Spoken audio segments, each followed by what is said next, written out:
Petra, the WA star has won. Welcome to Greyhound Gossip, featuring Peter O'Neill. This is where we take a look at the WA Greyhound racing scene, keeping a close look at what is happening on and off the track. Keep an eye on the clock. She is brilliant, Miata. She stops the clock, 36.55, a new track record.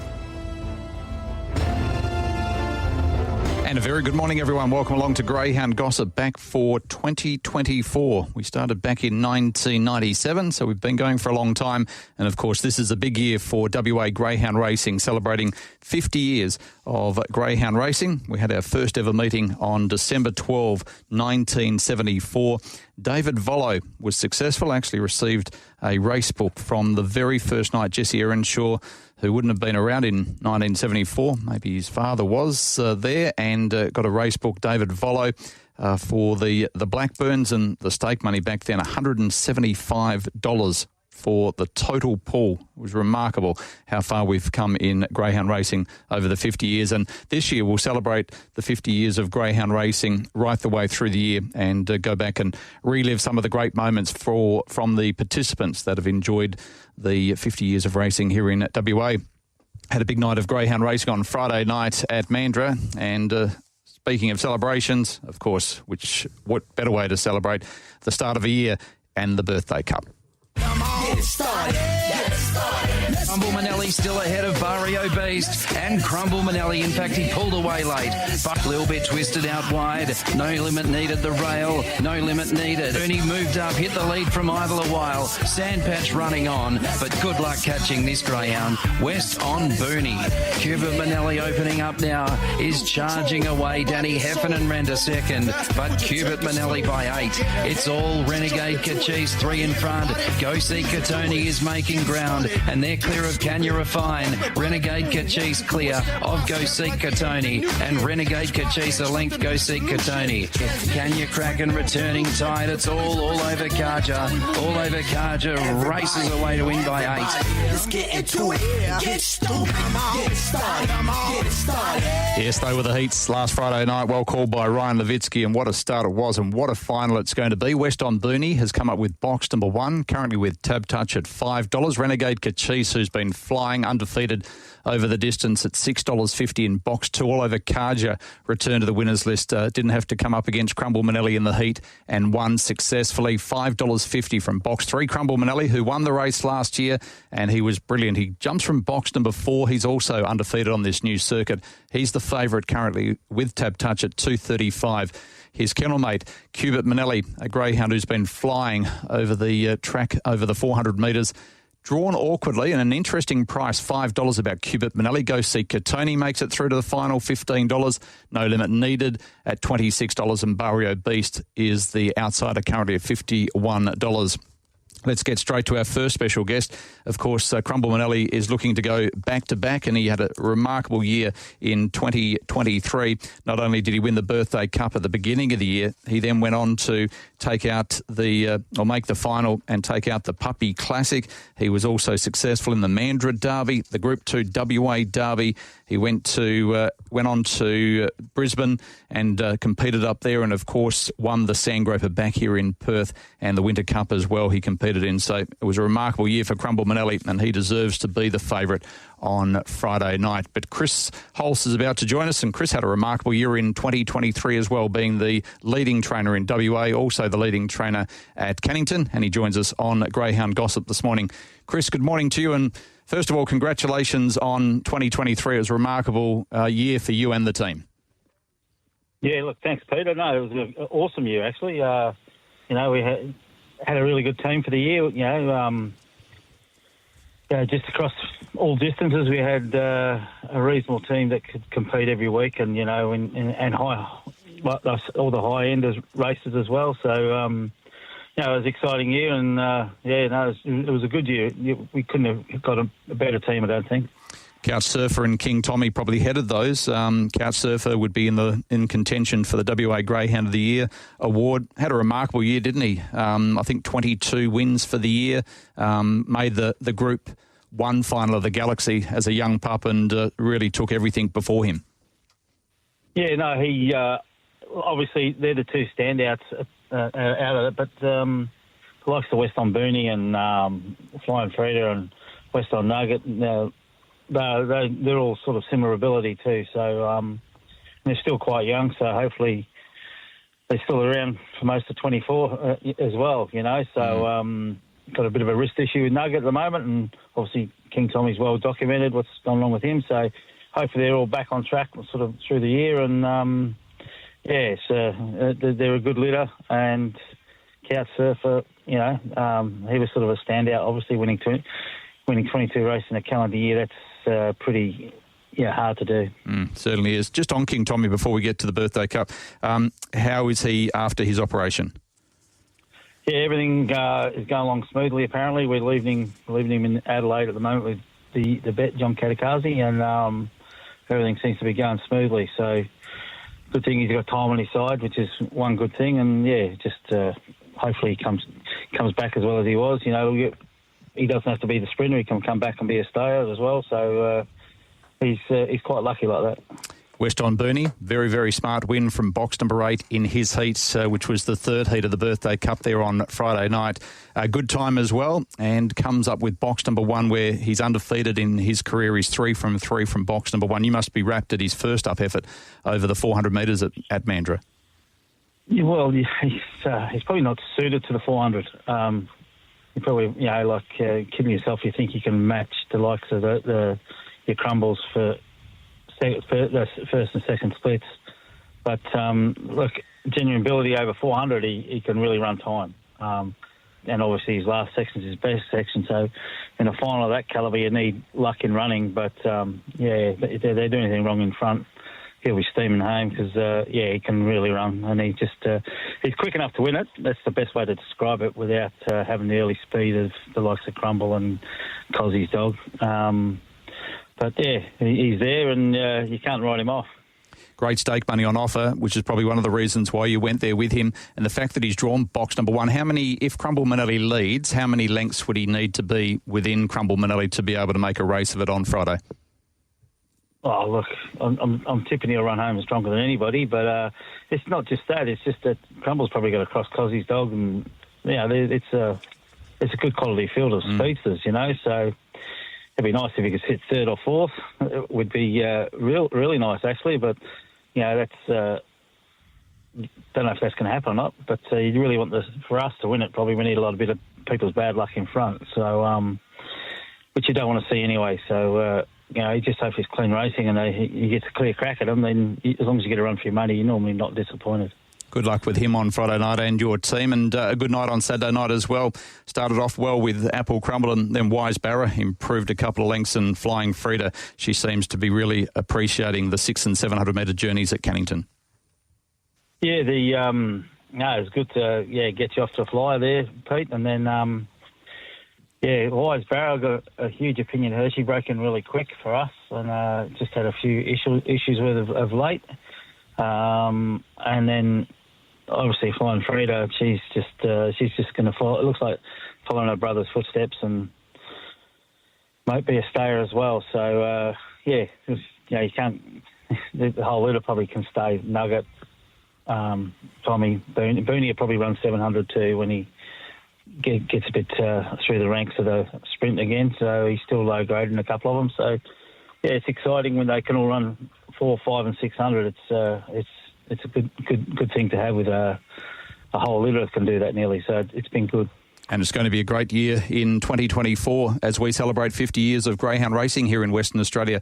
I'm not sure if you were in Perth with your family back in 1974, but you and Linda, your partner Linda Britton, have had a very strong association over the last 20 or 30 years of greyhound racing. What would be the highlight for you? Winning having breeding our first litter of pups we ever had on the property here had Regimite in it. So for me, the highlight would be having him as a dog there, So and then there's obviously the two nationals with West on Augie and Premium Share for me, and then but no, Reggie, Paradise Street and likes of those dogs, they're all big highlights. Linda getting inducted to the Hall of Fame was a highlight. Been good. little bit different now. The first ever race, David Volo won $175 was the stake money. It certainly has increased over the years. Oh, it's unbelievable, Peter. I do remember when Greyhound Racing did open. I was about 11, 12 years of age and lived in the actual Cannington area, and there was a big buzz about it all coming along. And myself and Gordon Hine, we grew up around that area, and we knew the year it was starting, and then it was only around the corner, and all the main kennel areas were in the Canning Vale area at the time. So you got to know a lot of people then as you got older, and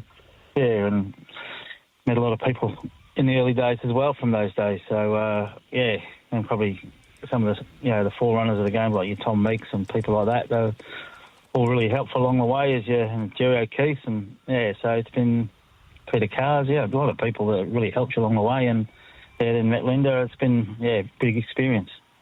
It's been great having you on this morning as we kick off 2024 on Greyhound Gossip. Good luck on Friday night in the Birthday Cup, and good luck with your team going forward. Thank you. Good on you. Chris Halse joining us on Greyhound Gossip as we now go to the Chief Racing Officer from Racing and Wagering Western Australia. Let's get that right. David Hunter, very good morning.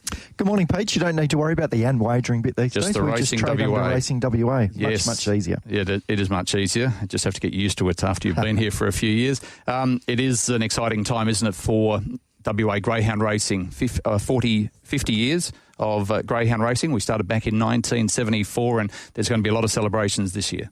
Yep, indeed. The team will be working through that. I'm tend to be a person that looks forward rather than back, so I'm not the most sentimental person in the world, but there's others that are, and they'll be working on what we can do to recognise that over the next 12 months. One of the things that we will look back on, obviously, when we recognise the 50 years of racing is the Hall of Fame. So the Racing WA Hall of Fame, that has been going for a number of years, and there's quite a few greyhound participants that have already been inducted into the Hall of Fame. And I know today, we're asking for further nominations to be submitted for the 2024 Hall of Fame. Yeah, the Hall of Fame's been around across the three codes since 2007.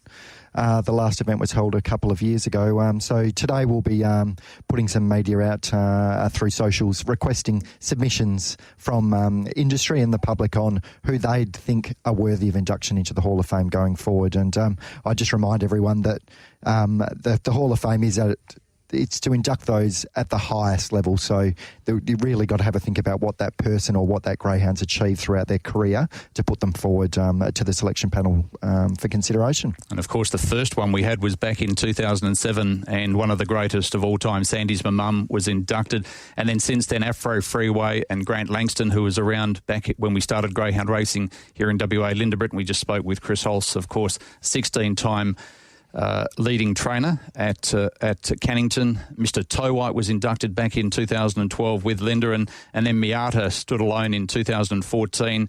In 17, the late Keith Harding and Bright Idea were inducted, and then Blue Echo and David Hamerer. And then 2 years ago, of course, Paradise Street and Regimite, two greats that I remember fondly.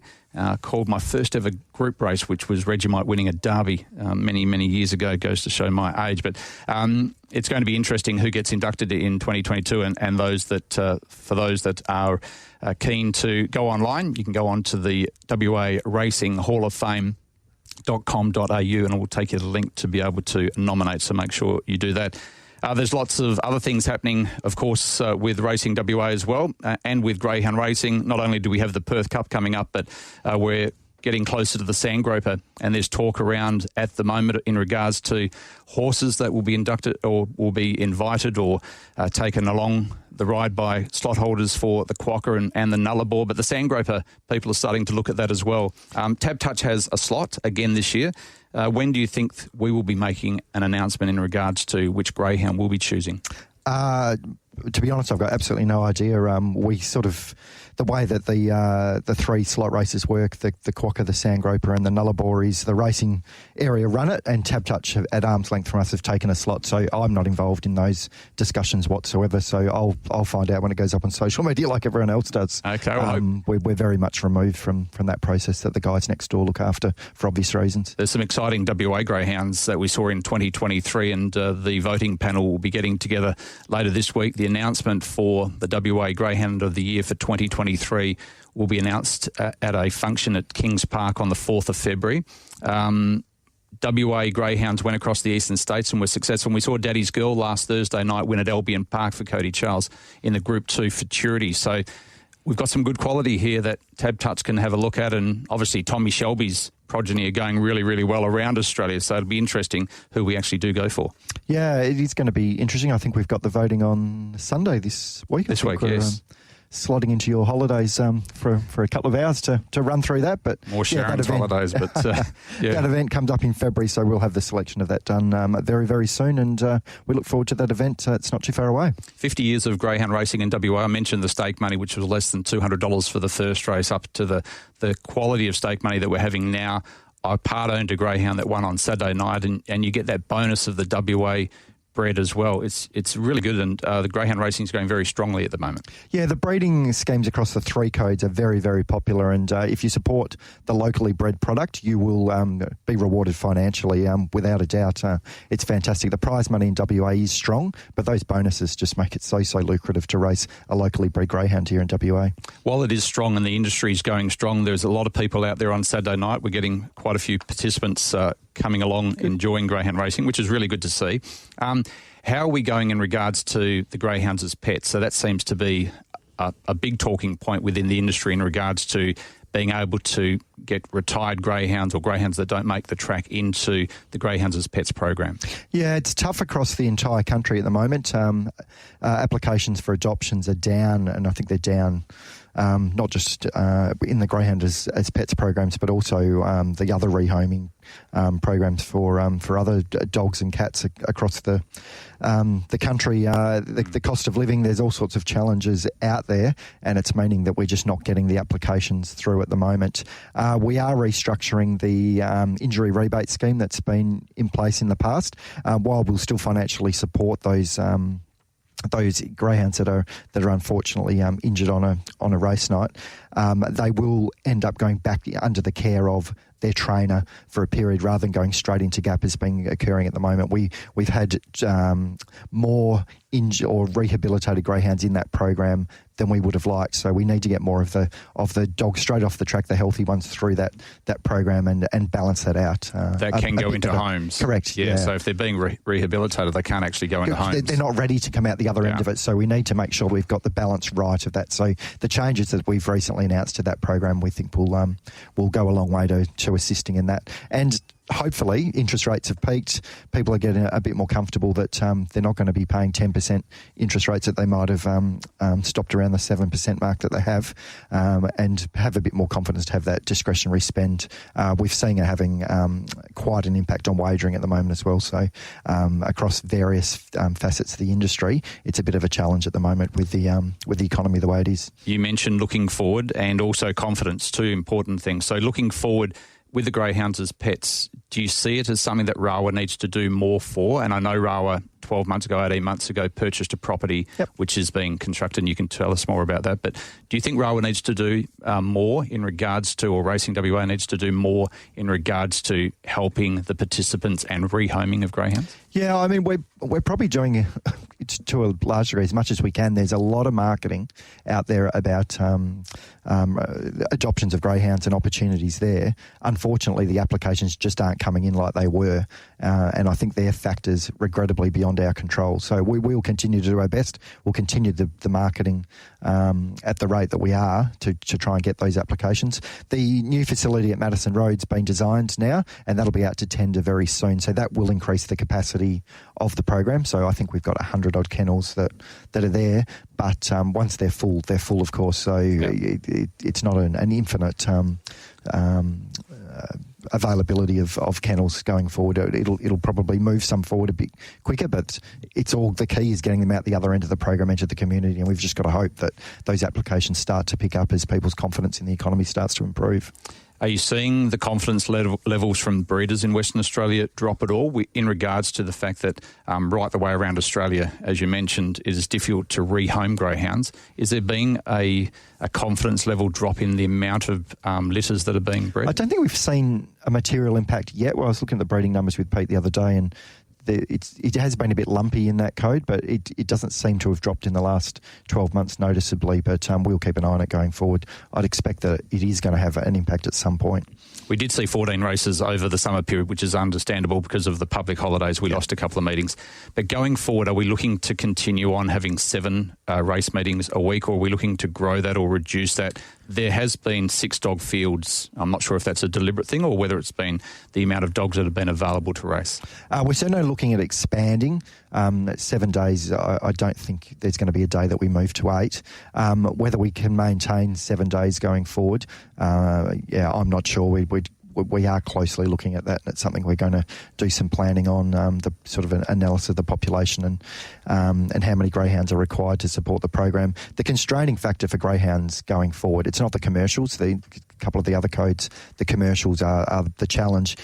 Commercially, it's sound. It's the ability to get these greyhounds through into the community, and that's where the blockage is occurring at the moment. So that will be the limiting factor for I think, the number of meetings going forward, not just in WA but across the country.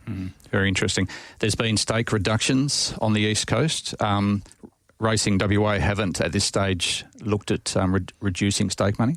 Yeah, we're probably in a fortunate position. We did bank some money through COVID. We've been pretty wise in the decision making there. I don't think you'll see any reductions in prize money in any of the 3 codes in the next 12 months. Wagering is the worst I've seen it in quite some time. We're down sort of the 20% mark in our race fields month on month. Race fields are $125 million a year, so you don't have to be too good at maths to work out that that's a fair drop in income.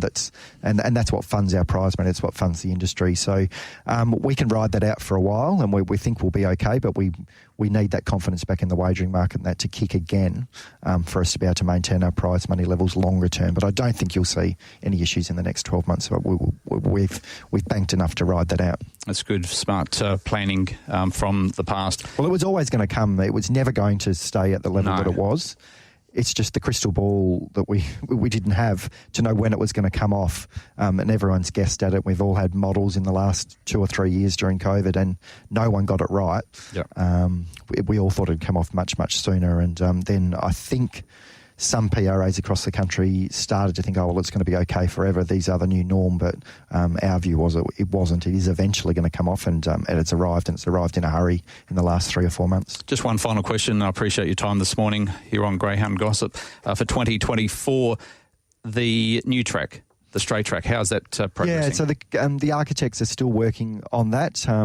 There's some testing going on down there at the moment, the geotech work, etc. We did have a bit of a hold-up with the Aboriginal Cultural Heritage Act, as I might have mentioned before, that caused a number of projects in sensitive areas some problems, including us, but the architects are working through that. So the next step, once they've got sort of an initial concept design done, is to go back to the board and look at the funding of that. That it's not a cheap exercise to build a new greyhound track. So we've got to work through that with the board going forward. And obviously, as I've just mentioned, with the revenue's a bit of a challenge at the moment. So we'll have to carefully examine that one. I always say one question, but you answer them so well. I'll ask one or two more. Mandurah, how's that gone since we've come back online? And also, what are the plans for Cannington? Yeah, we're really pleased with Mandurah. The feedback, I think, university's been positive. Unfortunately, any of the codes of racing, there are still going to be injuries. They're athletes, and it does occur. But we have seen a drop in the injury rate down there, which we're pleased about. But it's early days. We've only been operating there for a few months, so it's going to take quite some time before you can rely on those stats that come out around the injury levels. Cannington, we're doing some planning on now to do an upgrade over the winter time for that as well. Not to the same extent. It doesn't need a complete rebuild like Mandurah, and we don't need new lights and a new semaphore, etc. So it's a smaller project and won't take as long down there. But we need to address, I think it's that 380 metre starting position is not optimal. Yep. I don't think there'd be anybody in the industry that would argue that it is. So we're working through the options there to deal with that one, particularly through that rebuild. The 600 needs looking at as well, just to put it out there. But that's good news. Probably not used as much though, No, whereas the 380s, I think, yeah. Yep, fair enough. It's an exciting time. 50 years of greyhound racing here in Western Australia. We'll be celebrating that during the year. There's lots happening, and we'll continue to get you on throughout the year and just update our listeners and the industry on how greyhound racing is going. Appreciate your time. Thanks, Pete. Anytime, and Happy New Year to all the listeners. Thank you. David Hunter joining us from Racing WA as we go across to Queensland, and we had a WA influence there last Thursday night with Daddy's Girl successful. And Luke Gatehouse is about to join us from Racing Queensland, Greyhound Racing Queensland. Luke, good morning and Happy New Year to you. Good morning, Peter. Great to talk to you so early in the year. Yes, and why wouldn't we when the WA flag's being flown over there? We saw Tommy Shelby and also Elite Machine in recent years go across, and the guys came back and said how well that you looked after them and how great the weather is over there. I'm not sure if the weather's perfect there at the moment, but Cody Charles decided to travel across with Sage Tennille and also took Daddy's Girl with him, and she was very, very impressive last week in Daddy's Girl. Yeah, and I think the WA guys have worked it out really well, particularly after Steve brought Tommy Shelby over. Make sure you get over here nice and early, get them acclimatised to the humidity over this side of the world, and be able to give them a couple of looks at the track. And Cody did that. He contacted Rob Essex, who's got a really good setup down there at his Park Ridge property, and Cody sent the greyhounds over. Rob looked after them and gave them a couple of good looks at the track, and that made them perfect for the preparations they've had. And Daddy's Girl, she very impressive last Thursday night, got the red, and it's a big help in those big features. She's not staying across. She's coming back to WA, although Sage Tennille is staying there, and it steps up the Summer Carnival, doesn't it, this week?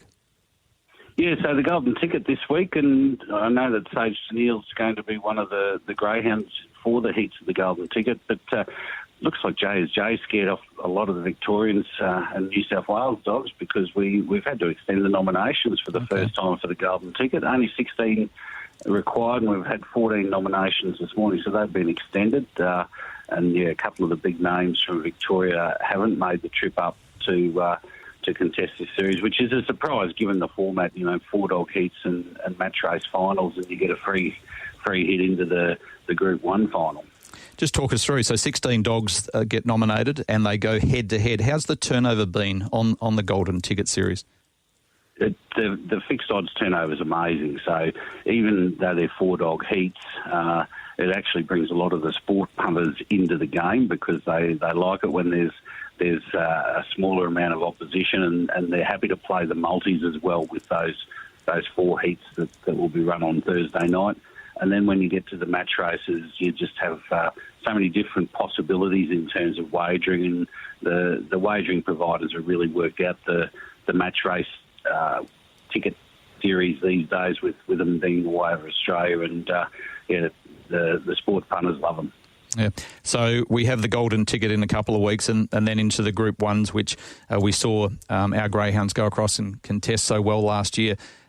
How you mentioned Jay is Jay, who's competed successfully during the Top Gun and the carnivals down on the East Coast, down in Victoria and New South Wales. Do you think you will get greyhounds from Victoria come up with the extension of the nominations?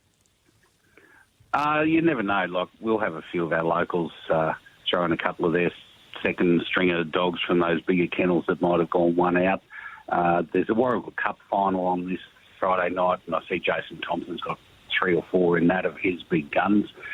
So they probably would have come up had they have not qualified. But, we take what we get. And the thing about the ticket is that every year that we've run it so far, the greyhound that's won the Golden Ticket has either run first or second in the Gold Bullion final. Yeah. It's remarkable, isn't it? But Sage Tennille staying up there, so it would be interesting. I was hoping we might have the box draw for her, but we'll find out. She needs an inside draw, so if you can help her, Luke, we appreciate it over here. We did the best for Cody in the final of the Group 2, so we might help him out this week, but we have no pool here at the club, I can tell you that. How's the weather been? Because I know a lot of rain has fallen in Queensland. How have you handled it where you are? Yeah, we've been pretty good here. We've missed most of the bad stuff. We lost one meeting due to the timing of the rain that hit us. And yeah, today we're humid and showery and threats of storms all the way through summer. They called for an El Nino and no rain. It hasn't stopped raining since that call was made. So You must Used to it up here. you must be excited about what's happening, not only with your summer carnival, but it's going to be a big week for Queensland Greyhound Racing. Is it this week that the Ipswich and Brisbane Greyhound Racing clubs come together? Yeah, next week. So that was all voted on by the members of both clubs in December last year, and we're just getting all the formalities with paperwork into the Office of Fair Trading, and pretty much as of next week we'll be operating as the Queensland Greyhound Racing Club. 8 race meetings a week, and it'll be a very exciting time as we start to get ourselves ready to head out to the new complex called the Q. Okay, and will you be heading that? My job, or the job of the CEO, has just been advertised, so obviously I'll be an applicant for that, and you never know your luck in the big city, Pete. All right, good luck with it. How is the new development going? And there's been some talk over here, mainly in the harness factor, that Albion Park, which was going to be, I think, redeveloped for the Olympics in 2032, that they're thinking of leaving harness racing at Albion Park. If that's the case, how will that affect greyhound racing?